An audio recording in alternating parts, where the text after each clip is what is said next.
নমস্কার বন্ধুরা, 24 hours job সার্চে তোমাদের স্বাগত।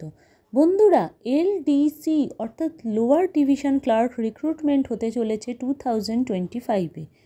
আমি এই নিয়ে সবিস্তারে আলোচনা করছি। 24 আওয়ার্স জব সার্চ চ্যানেলে তোমাদের স্বাগত। চলো দেখা যাক লোয়ার ডিভিশন ক্লার্কে কি দিয়েছে, সেই পয়েন্টগুলো তোমাদের তুলে ধরি।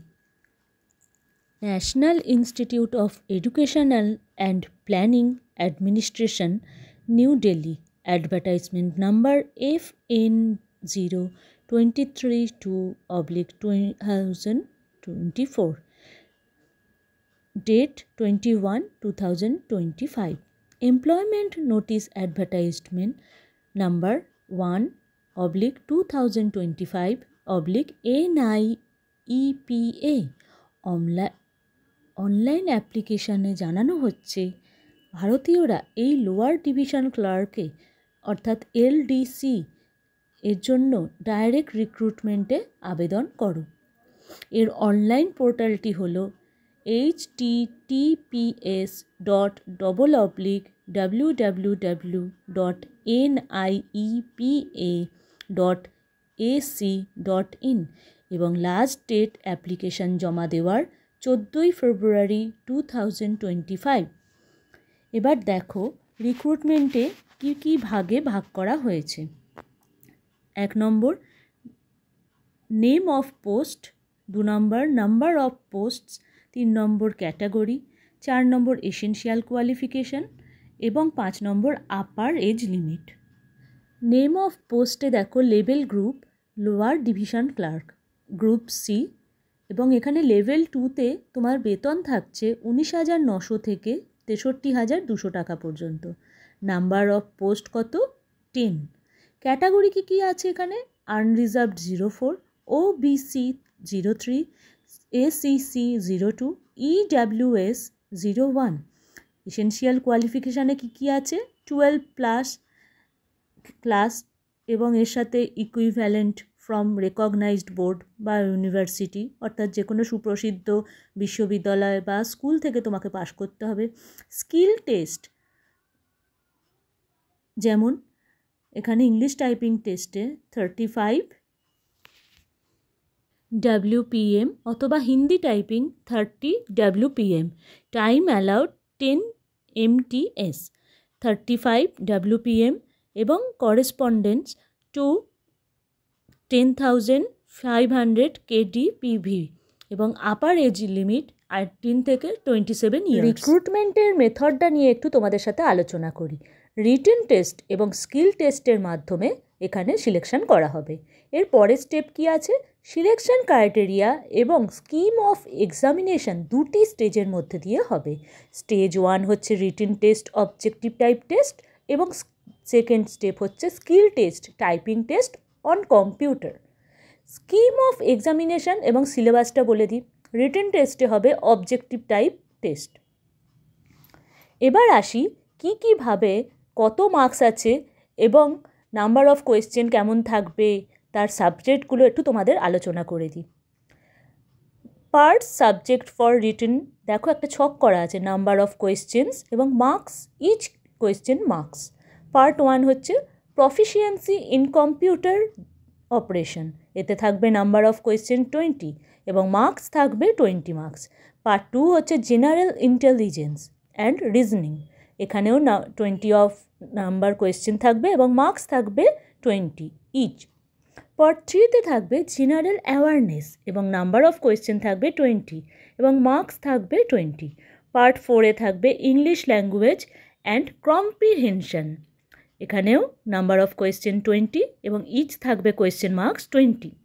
পার্ট 5এ থাকবে কোয়ান্টিটিভ অ্যাপটিটিউড, সুতরাং টোটাল নাম্বার অফ কোয়েশ্চেন হচ্ছে 100 এবং মার্কস থাকছে টোটাল 100।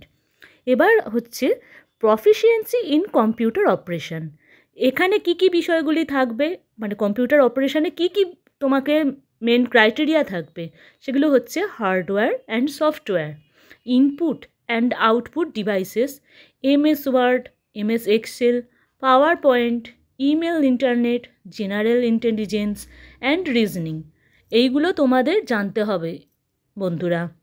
এছাড়া জেনারেল অ্যাওয়ারনেসের ওপরেও থাকবে কোয়েশ্চেন, এবং ক্যান্ডিডেটকে জেনারেল অ্যাওয়ারনেসের পরিবেশের ওপর এবং সমাজে তার কী প্রভাব এই বিষয়গুলোকেও ক্যান্ডিডেটকে জানতে হবে বন্ধুরা। এবার আসি ইংলিশ ল্যাঙ্গুয়েজ থাকবে এই পরীক্ষাতে। ইংলিশ ল্যাঙ্গুয়েজ মানে বুঝতেই পারছো, একটু গ্রামাটিক্যাল নলেজ থাকতে হবে, যেমন synonyms, antonyms, spelling, detecting, misspell words, idioms এবং ফ্রেজেস। এছাড়া অ্যাক্টিভ এবং passive voice, conversation, indirect narration, সাবলিঙ্কস অফ সেন্টেন্সেস, এইগুলো সব থাকবে। এছাড়া কোয়ান্টিটিভ অ্যাপটিটিউড, এক্ষেত্রে নাম্বার এবং নাম্বার সেন্স, ক্যান্ডিডেটের relationship between number, percentage, proportion, square roots, averages, অর্থাৎ ম্যাথামেটিক্যাল নলেজ যেটা, simple and compound interest, profit এবং প্রফিট লস, এবং discount, time, height, distances. Skill টেস্টের বেসিক কম্পিউটার স্কিল টেস্টগুলো হবে, যেমন ইংলিশ টাইপিংয়ে 35 WPM এবং হিন্দিও থাকছে এর সাথে, হিন্দি টাইপিং 30 WPM। ইংলিশ এবং হিন্দি দুটো ল্যাঙ্গুয়েজেই হবে। এবার আসি টেন্টেটিভ রিটেন এক্সামের এই টেস্টটি তোমাদের নেওয়া হবে 3rd অথবা লাস্ট উইক অফ মার্চে। জেনারেল টার্মস এবং কন্ডিশনগুলি হলো একমাত্র ইন্ডিয়ান ন্যাশনালিটিরাই অ্যাপ্লাই করতে পারবে, যারা অলরেডি অ্যাপ্লাই করে দিয়েছে তাদের আর অ্যাপ্লাই করতে হবে না। এবার আসি ফর্ম ফিল আপ করে তোমাদের জমা দিতে কত টাকা দিতে হবে। 1000 টাকা করে জেনারেলদের, EWS অর্থাৎ যারা EWS, OBC category, SC, ST, PWD এইসব ক্যাটাগরির যারা আছো আর কি, তাদের 500 টাকা করে দিতে হবে, এবং অনলাইনেই তোমরা ফর্ম ফিল আপ করতে পারছো। যেমন OBC ক্যান্ডিডেটদের অবশ্যই সার্টিফিকেট দেখাতে হবে। সমস্ত এডুকেশনাল, প্রফেশনাল, টেকনিক্যাল কোয়ালিফিকেশান একটি করে রিকগনাইজড ইউনিভার্সিটি থেকে হতে হবে, অর্থাৎ প্রসিদ্ধ বিদ্যালয় বা প্রসিদ্ধ বিশ্ববিদ্যালয় থেকে তোমাদের পাশ করতে হবে।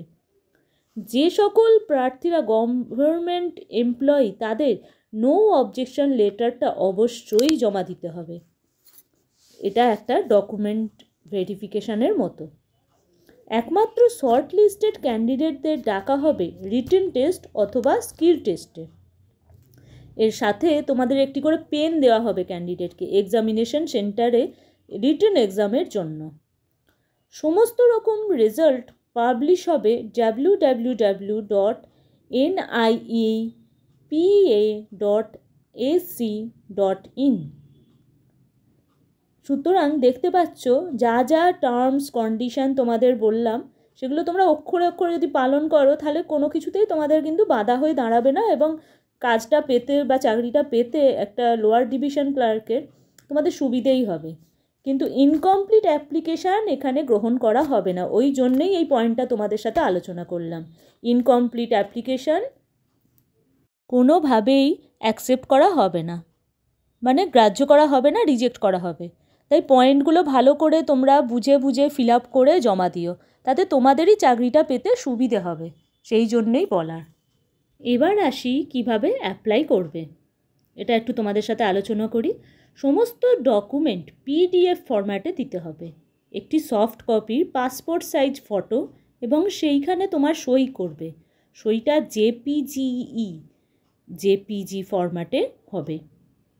ডেট অফ বার্থ সার্টিফিকেট থাকবে, ম্যাট্রিকুলেশন সার্টিফিকেট যেমন 10th পাস এবং তার মার্কশিট, ইন্টারমিডিয়েট সার্টিফিকেট যেমন 12th স্ট্যান্ডার্ড এবং মার্কশিট এর সাথে তোমরা অ্যাটাচ করে দিচ্ছ, গ্র্যাজুয়েশন, পোস্ট গ্র্যাজুয়েশন এবং তাছাড়া কোনো যদি এক্সপিরিয়েন্স সার্টিফিকেট থাকে তাও তোমরা এর সাথে দিতে পারছো। কাস্ট সার্টিফিকেটে যেমন ফরম্যাট প্রেসক্রাইবড আছে সেইভাবেই করবে। ফি দিতে হবে তোমাদের কিন্তু 1000 টাকা জেনারেলদের জন্য, EWS এবং OBCদের জন্য 500 টাকা বলেই দিয়েছি। ক্যান্ডিডেটরা অবশ্যই একটা প্রিন্ট আউট সাথে রেখে দেবে ফিউচার রেফারেন্সের জন্য। ক্যান্ডিডেটদের এবার রিকোয়েস্ট করা হচ্ছে যে অ্যানাউন্সমেন্টটা হয়েছে তার জন্য এই ওয়েব লিঙ্কটা যেটা বলছি এইটাতে তোমরা লগ ইন করবে www.nipa.ac.in। ঠিক আছে? যে কোনো ক্যান্ডিডেট কোনোভাবেই যেন এই চাকরি পেতে কোনো প্রভাব সৃষ্টি বা চাপ সৃষ্টি না করতে হয় তোমাদের। মানে সিলেকশন প্রসেস নিয়ে কোনো রকম কোনো কিছু ঝামেলা করা যাবে না। কোনো রকম অসুবিধা হলে তোমরা ইমেল করবে এখানে, যেমন ldc@nipa.ac.in। সুতরাং কিভাবে ফর্মটি ফিল আপ করে অ্যাপ্লাই করবে বোঝাতে পারলাম তো?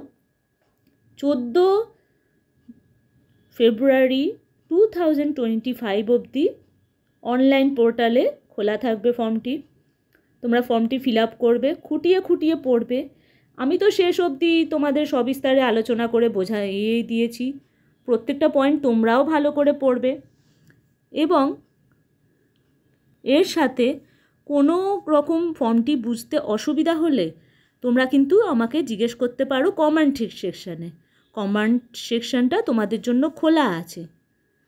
তোমরা জানতে হলে এই কমেন্ট সেকশান থেকেও কমেন্ট করে জানতে পারো, কিন্তু তার সাথে একটা লাইক দিতে যেন ভুলো না। শেয়ার করো আমার চ্যানেলটি এবং সাবস্ক্রাইব করে রেখো এই চ্যানেলটি। ধন্যবাদ।